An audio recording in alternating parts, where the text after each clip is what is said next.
Hi, and welcome back to my channel. Today I'll be doing a review on The 15 Lives of Harry August by Claire North. Harry August has a condition where every time he dies, he ends up reliving his life. It is similar to Groundhog's Day, except instead of just a day, it's a whole lifetime. So Harry isn't stuck like he would be in Groundhog Day. Since he has a whole lifetime, he can leave home early or do whatever he really wants, and he isn't stuck having to hear the same words or actions around him, since he does have the freedom to pursue different careers or travel or meet new people. So it's similar to immortality, except you do have the comfort of not truly losing your loved ones in the same way. And Harry August ends up meeting others of his kind that have the similar ability, except it's a very rare thing. And those people have formed a secret organization that he ends up joining.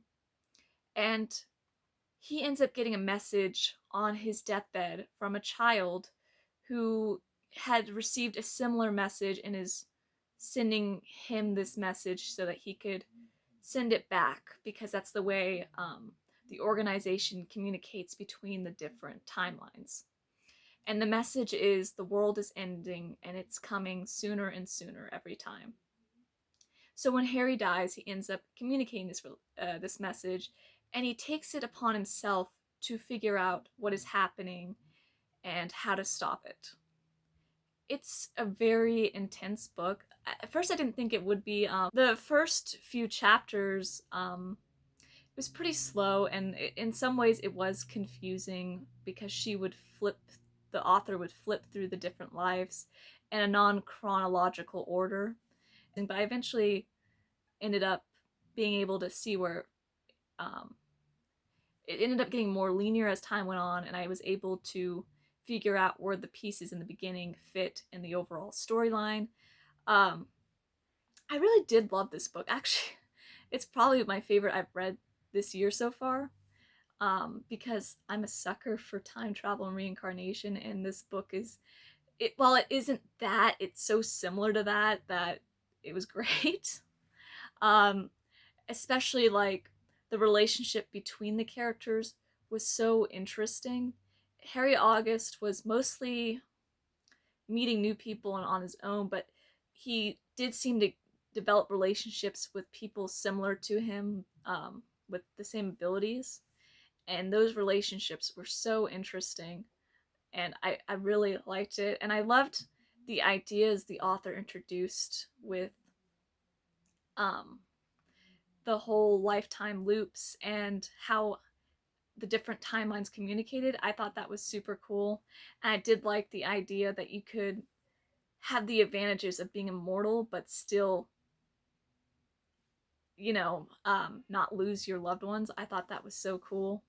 And the writing style was interesting to me. At first, I didn't like it, but as time wore on, I actually ended up loving it. And I'm actually interested in seeing any other books this author produced, because I thought this book was just fantastic. It was a first person perspective, which I actually didn't expect, because usually if you're going through different past tense and stuff, you don't usually use first person, but it worked for this story. And I liked how she flipped through the timelines. At first I didn't think I would like that, but I ended up getting fond of that type of style.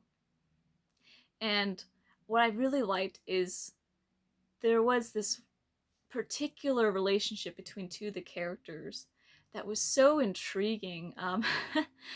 Uh, and the actions that those characters did was wow. It felt like there was a lot of manipulation and um, codependency and a little bit of obsessive behavior going on between the two characters. And I just loved it. I ate it all up.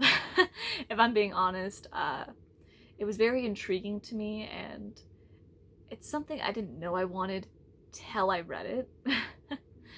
And I would have loved just another 100 pages of that dynamic because I thought it was so intriguing.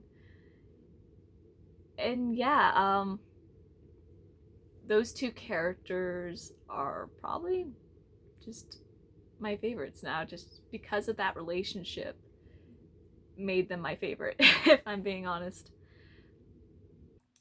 Another thing that I thought was super interesting with this book is they brought in a lot of scientific thoughts regarding um, their whole situation and a lot of philosophical philosophy type of questions about their whole existence and the nature of, if they did an action, would it have a consequence for the next people?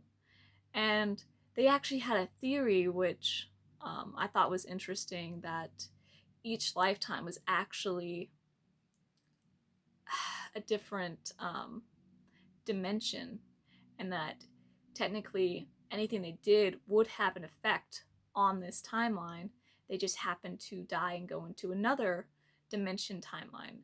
And I thought, whoa, if that was the case, it's definitely gonna be interesting for the timelines they left behind, because some of the characters decide to do actions that resulted in other characters' deaths, but they justified it in some ways by saying they'll be back next time, so it doesn't really matter, even though if that theory does hold up, that person's gone in that timeline and there's nothing to change that.